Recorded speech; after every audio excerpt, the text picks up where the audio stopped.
একটি পায়রা বাঁচিয়েছিল 194টি মানুষের প্রাণ।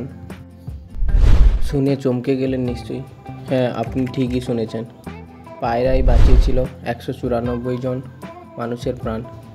কিন্তু কিভাবে তা সম্ভব হয়েছিল, চলুন সবটা জানাবো আজকের এই ভিডিওতে। অতীতে পায়রাকে চিঠিপত্র আদান প্রদানের জন্য ব্যবহার করা হতো। এর পাশাপাশি তাদের গুপ্তচর বৃত্তিতেও ব্যবহার করা হয়েছিল। জানা গেছে, প্রথম বিশ্বযুদ্ধের সময় পায়রা পাখিগুলোর সাথে ছোট ক্যামেরা লাগিয়ে শত্রু অঞ্চলে ছেড়ে দেওয়া হতো। পাখিরা শত্রু অঞ্চলে উড়ে যাওয়ার সময় সেগুলো ক্লিক করত। আসলে পায়রা পাখিগুলির রাস্তা চেনার ক্ষমতা অন্যান্য পাখিদের তুলনায় অনেক ভালো ছিল এবং তারা সঠিক জায়গায় বার্তা পৌঁছে দেওয়ার জন্য বেশিরভাগ সফল হতো।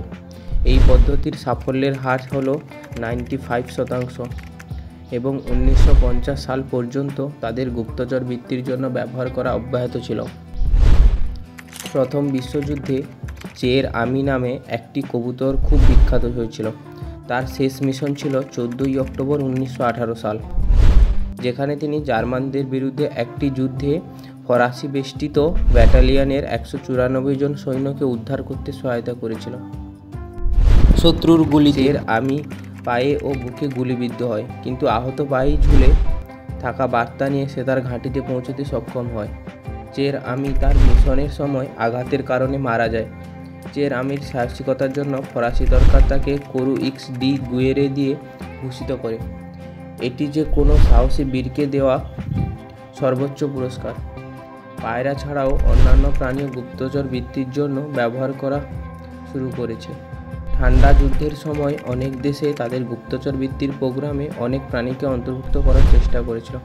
তাদের মধ্যে একটি ডলফিন ছিল, যা 1960 সাল থেকে সাবমেরিন এবং জলের নিচে মাইন শনাক্ত করার জন্য মার্কিন নৌবাহিনী দ্বারা প্রশিক্ষণ দেওয়া হয়। কি তাহলে বুঝলেন তো, প্রাণীদের দ্বারাও সম্ভব, একটি প্রাণীর দ্বারাও এতজন মানুষকে রক্ষা করা যায়।